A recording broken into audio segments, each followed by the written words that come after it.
Sebelumnya mendengar saya akan menyapa dulu nih ya ketiga narasumber saya yang sudah hadir di studio untuk pagi hari ini, yang tentunya sudah siap untuk sharing berbagi informasi terkait dengan topik hari ini, yaitu pengendalian nafsa di Kabupaten Merauke.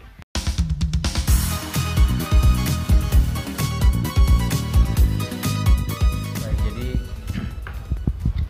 kami dari Dinas Kesehatan sudah sejak lama kita semua yang berkontribusi di bidang kesehatan, kita sudah mempunyai tanggung jawab untuk bagaimana mensosialisasi kepada rekan-rekan kita di rumah atau keluarga kita dan di masyarakat dalam lingkungan kerja masing-masing seksi dan bidang bahwa kita harus berperang melawan narkoba ya. Kita harus berani untuk senantiasa sampai saat ini kita harus bisa menyatakan perang terhadap narkoba. Nah, kebetulan tenaga kesehatan yang ada di Dinas Kesehatan semuanya mempunyai basic kesehatan yang mengetahui bahwa ancaman narkoba ini bagi kita, diri kita sendiri dan bagi masyarakat pada umumnya, terutama remaja dan pemuda ini sangat beresiko tinggi. Ya, seperti kita ketahui bersama saja bahwa sampai dengan saat ini Peraturan Menteri Kesehatan dan undang-undang terkait psikotropi dan narkotika selalu berkembang. Ya. Awalnya Undang-Undang Narkotika dan Psikotropika yaitu nomor 22 dan nomor 5 tahun 1997 berkembang menjadi Undang-Undang nomor 35 2009. Nah, dengan adanya narkoba yang jenis baru ya, yang kita kenal dengan NPS ini, golongan terbaru, mungkin kalau pernah kita baca berita di 2-3 tahun yang lalu, seperti contohnya tembakau gorila dan lain-lain. Nah, ini adalah jenis-jenis narkoba baru yang mana mereka pembuatnya membuat secara zat kimia ya. Mereka merekayasa zat kimia yang mempunyai efek sama seperti narkotika. Nah, akhirnya kalau kita membaca data dari BNN, di dunia ini ada sekitar 1040-an ya jenis NPZ yang baru, dan di Indonesia sudah masuk sekitar 75 jenis. Dan akhirnya melalui pemerintah pusat lewat Peraturan Menteri Kesehatan sudah mengeluarkan PMK nomor 2 tentang perubahan penggolongan psikotropik dan PMK nomor 4 tahun 2021 tentang perubahan penggolongan narkotika. Artinya apa? Artinya bahwa kita semua masyarakat Merauke pada umumnya harus benar-benar kita berperang terhadap narkoba, karena di luar ini zat-zat kimia yang sudah banyak dibuat ya, sudah banyak diproduksi untuk mengelabui penggunanya ya. Salah satu contoh yang terakhir itu dari BNN merilis bahwa penggunaan vape ya disalahgunakan. Liquidnya dicurigai mengandung zat kimia yang kategori NPZ baru tersebut. Nah, ini sangat berbahaya sekali buat generasi muda kita, sehingga dari Dinas Kesehatan kami senantiasa selalu menekankan kepada masyarakat pada umumnya, mari kita sama-sama semua stakeholders, guru-guru, kemudian unsur-unsur keagamaan dan pemerintah, kita bekerja sama untuk menjaga anak-anak kita supaya tidak terjebak dalam kasus atau penyalahgunaan narkoba tersebut. Ini kalau kita berbicara tentang pengendalian apalagi pencegahan, memang pendekatannya bukan dari pendekatan segi penegakan hukum. Kalau penegakan hukum kita jadikan sebagai ukuran, itu sebenarnya kita terlambat. Itu sudah ada korban, lalu kemudian kita hanya melakukan tindakan-tindakan hukum terhadap kejahatan itu. Tapi yang terpenting ialah untuk mencegah akan mengendalikan ini, maka pendekatan utamanya adalah kita lakukan pencegahan. Nah, pencegahan ini sangat penting. Nah, kalau kita bicara tentang pencegahan, maka semua orang harus terlibat. Oleh karena itu, terima kasih, memang ini sebuah kolaborasi yang baik untuk bagaimana kita bisa memproteksi Merauke ini. Merauke dengan perkembangannya, kita bisa tahu sendiri, Merauke cukup luas. Inilah salah satu plus minus keberhasilan pembangunan suatu daerah. Ya, begitu daerah itu maju, kejahatan pun terus berkembang. Merauke ini jalur masuk untuk narkotik ini luar biasa.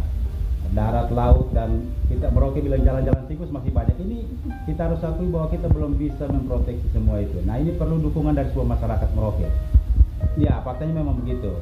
Jadi semua harus dukungan masyarakat Merauke turut serta untuk kita bagaimana menjaga Merauke ini. Saya biasa bilang, tidak usah kita pikir tempat lain, pikir Merauke saja dulu. Memang Mbak Desi, kalau kita bicara tentang dampak dan bahaya dari narkoba, tidak sehebat saat ini ya. Ini COVID-19 orang semua takut. Tapi sebenarnya bukan itu poinnya ya. Sebab kalau kita bicara tentang dampak bahaya narkoba ini, kita bicara tentang generasi masa depan. Cita-cita bangsa ini ke depan seperti apa? Nah, itu. Oleh karena itu sekali lagi menurut saya adalah tepat untuk pendekatannya adalah pendekatan kita lakukan pendekatan untuk bisa mencegah ini, maka kerjasama dari semua pihak. Langkah pencegahan sangat penting. Nah, untuk data perkembangan saat ini yang data-data yang kasus-kasus yang terjadi di Kabupaten Merauke, untuk sementara di Merauke ini yang pertama ganja cukup mendominasi. Nah, ganja ini yang pertama dekat dengan kita karena ya dalam tanda kutip ya kita berbatasan dengan negara tetangga kita. Lalu kemudian ada sabu, kemudian ada psikotropika. Nah, untuk sementara masih itu, kemudian yang lain kita obat-obatan yang lain kita biasa menggunakan undang-undang kesehatan. Jadi ada kurang lebih 4 jenis kategori narkotika yang ada di sini. Untuk penggunaannya, Mbak Deci, ini hampir merata. Kalau ganja sendiri sangat memprihatinkan. Data kita yang terupdate saat ini, beberapa penggunanya itu usia anak sekolah. Bahkan di perguruan tinggi juga ada. Nah, kenapa? Setelah ini kan ganja ini kan mudah didapat, kemudian harganya terjangkau. Nah, beberapa kasus yang kita temui itu setelah kita interview secara langsung, mereka tinggal urunan gitu. Ya, urunan jadi. Nah, ini bahaya. Ini perlu kita sampaikan.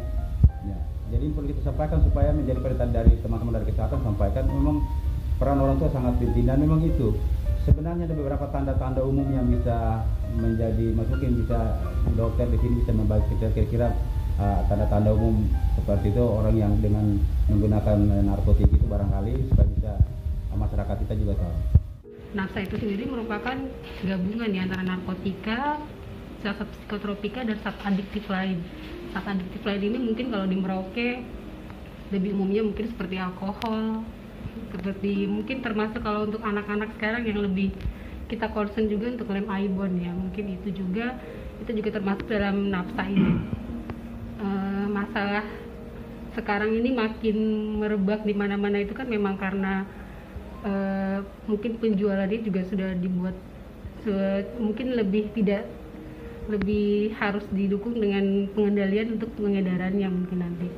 Nah, untuk napsa ini sendiri tentunya merupakan zat atau obat atau zat aktif yang seharusnya itu bukan untuk konsumsi umum. Jadi kalau dia masuk ke dalam tubuh tentunya akan memberikan efek lain yang akan tentunya merugikan. Kalau dari bidang saraf ya pastinya dia akan merugikan ke sistem saraf, walaupun selain sistem saraf banyak gangguan-gangguan sistem lain yang terkena, seperti kalau yang memang kita dipakainya melalui dihirup pastinya juga paru-parunya kena. Dan untuk gangguan jantungnya juga ada, gangguan ginjal, dan juga gangguan-gangguan organ lain. Ini narkoba dan zat adiktif lainnya ini dia merupakan zat-zat stimulan. Stimulan itu dia meningkatkan kerja otak dalam tanda kutip yang tidak seharusnya kan, karena meningkatkan kerja otak yang normal kita tidak perlu dengan obat sebenarnya. Jadi saat ini dia meningkatkan kerja otak, dia juga menimbulkan halusinasi. Halusinasi ini yang biasanya sampai membuat orang bunuh diri, sampai membuat orang tiba-tiba melakukan hal-hal yang sebenarnya dia tidak seperti itu. Karena halusinasi ini ada beberapa jenis, ada yang melalui penglihatan, halusinasi visual, ada yang dari pendengaran, halusinasi auditorik. Jadi pengguna ini bisa melihat hal-hal yang tidak kita lihat, yang sebenarnya tidak ada, tapi dia merasa dia melihat itu. Halusinasi. Jadi dengan suara juga dia mendengar ada suara-suara tertentu yang membisikkan sesuatu. Misalnya ini paling sering pada orang yang bunuh diri itu seperti itu, ada suara-suara yang mengarahkan dia ke arah-arah untuk bunuh diri. Jadi itu yang biasanya terjadi. Yang ketiga yaitu dia menimbulkan yang tadi saya bilang, merubah mood, perilaku, dan juga perasaan. Jadi ketiga ini nih harusnya ada satu sistem dalam otak kita, yaitu sistem limbik. Sebenarnya itu sudah diatur sedemikian rupa sehingga semuanya itu pas. Tapi karena dengan zat-zat napsa ini masuk, sehingga pengaturan itu tidak seimbang, imbalance jadinya, sehingga dia bisa berperilaku yang di luar kendalinya sendiri. Moodnya bisa berubah tiba-tiba, perasaan hatinya bisa tiba-tiba naik turun, dan akhirnya semuanya ini akhirnya akan membawa dia ke keadaan yang kita bilang gangguan mental. Pada akhirnya nanti akan menuju ke gangguan mental. Gangguan mental ini ya paling sering ya sekarang masuknya ke gangguan mental organik gara-gara narkotik. Kalau dari mungkin ini biasanya masuk lebih ke dokter psikiatri ya, kedokteran kesehatan jiwa. Mungkin jadi awalnya memang dia merusak saraf, tapi nanti akhir-akhirnya pasien-pasien ini akan berkunjung ke poli-poli seperti itu. Jadi mungkin ini terkait tadi untuk penanganannya, mungkin kami kalau dari rumah sakit dalam posisi dokter mungkin secara kuratif atau secara pengobatan ya. Jadi kita tidak bisa untuk mencari pasiennya, tapi mungkin kesadaran orang tua, kesadaran keluarga sendiri. Kalau memang melihat ada hal-hal seperti itu, mungkin enggan untuk membawa ke poli. Semua masyarakat yang ada di Merauke ini, dari Sabang sampai Merauke, semua masyarakat sini terancam dengan bahaya narkoba ini, Pak. Jadi memang sekali lagi program ini untuk kita semua dengan harapan bahwa setelah kita mendengarkan ini, maka kira-kira apa yang harus kita lakukan. Kami sengaja menyampaikan fakta-fakta semacam ini agar kita semua berpikir, orang tua berpikir. Ya, kita tidak membiarkan, memang satu-satunya cara yang paling tepat dan mungkin ada di orang tua, keluarga itu pertama. Bagaimana kita menasihati anak-anak kita seperti itu. Dan yang terpenting ialah pendekatan keagamaan itu sangat penting. Itu juga salah satu filter utama juga. Sebab kalau bicara soal narkoba ini memang banyak hal yang harus menjadi pertimbangan, terutama orang tua, pihak keluarga, tapi juga pengetahuan tentang keagamaan itu sangat penting menjadi landasan utama bagi saya. Jadi sekali lagi Pak, saya tegaskan bahwa informasi-informasi yang kita sampaikan dalam acara ini adalah kepada semua masyarakat Merauke khususnya, dan siapa saja yang mendengarkan ini. Tambahkan sedikit. Jadi ada beberapa pertemuan acara-acara pernah kita lakukan juga bersama dengan teman-teman dari dinas sosial. Itu makanya kita bilang memang ada ini masalah besar yang memang semua orang harus berbicara tentang lem ibon ini. Ya memang ada yang pernah bertanya waktu kita ada sempat melakukan pembinaan, lalu kenapa tidak diproses? Tapi yang kita proses agak sulit juga. Waktu kita juga melakukan inspeksi ke toko-toko yang menjual, mereka mengatakan, Pak, kami jual ini untuk kepentingan bangunan, kita jual kepada orang-orang yang ya seperti itu, kita tidak menjual ke anak-anak. Dan itu juga sekaligus memberikan himbauan. Tapi perlu kita jujur bahwa memang anak-anak kita yang itu mereka juga pintar sekarang. Ya, mereka lebih pintar berbagai macam cara bagaimana supaya dia bisa mendapatkan lem ibon itu. Ini juga sulit. Jadi memang sekali lagi kembali ke keluarga. Bagaimana anak kita bisa. Jadi anak-anak kita yang menggunakan ibon itu mereka cukup telaten untuk bagaimana caranya bisa mendapatkan itu. Seperti tadi kami sudah sampaikan bahwa bahaya narkoba ini tidak mengenal suku, tidak mengenal apapun jenis kita, kelamin kita dan lain-lain. Tetapi ini semua merata ya, dan berbahaya buat kita semua. Nah, jadi dalam efek narkoba ini yang kita harus tekankan di sini adalah ada 3 faktor di sini yang berperan, yaitu diri kita sendiri, kemudian lingkungan termasuk keluarga dan guru, sekolah dan lain-lain. Dan yang ketiga adalah ketersediaan barang. Ya, tadi sudah dijelaskan sama Pak Salmon, sudah sangat gamblang terkait ketersediaan barang. Nah, barang-barang yang ada saya lebih fokus kepada lem ibon ya. Itu digunakan memang untuk bahan bangunan dan keperluan lainnya. Ya. Tapi memang dengan cara apapun sudah dipakai 1001 cara untuk anak-anak ini bisa mendapatkannya. Nah, persoalannya kalau kita mundur ke belakang, berarti dari sisi keluarga, fungsi yang kita ingin tekankan sini adalah fungsi orang tua adalah bagaimana bisa mengawasi anak-anaknya, bagaimana bisa melihat dan mengawasi anak-anak kita ini bergaul dengan siapa, kemudian kegiatannya itu seperti apa. Ya apalagi sekarang sudah dengan online seperti ini, hati-hati karena anak-anak ini akhirnya jadinya merasa bosan di rumah, akhirnya dia bisa berkeliaran kemana-mana. Nah, teman bergaulnya siapa? Itu orang tua harus tahu, harus pantau, dan komunikasi dengan anak, kemudian pengetahuan tentang bahaya dari ibon dan lain-lain harus dijelaskan kepada anak-anak. Karena kalau sudah terjadi seperti ini, sudah terlanjur, maka ini kan efeknya semua adalah ketergantungan. Ini yang berbahayanya di sini. Nafsa semua itu ujung-ujungnya ketergantungan. Dan sudah sempat merusak sistem saraf kita, organ-organ tubuh kita. Dan perlu diingat kembali bahwa nafsa ini dia menyerang otak dan badan atau body. Nah, terkait tadi otak sudah disampaikan oleh Dr. Elis.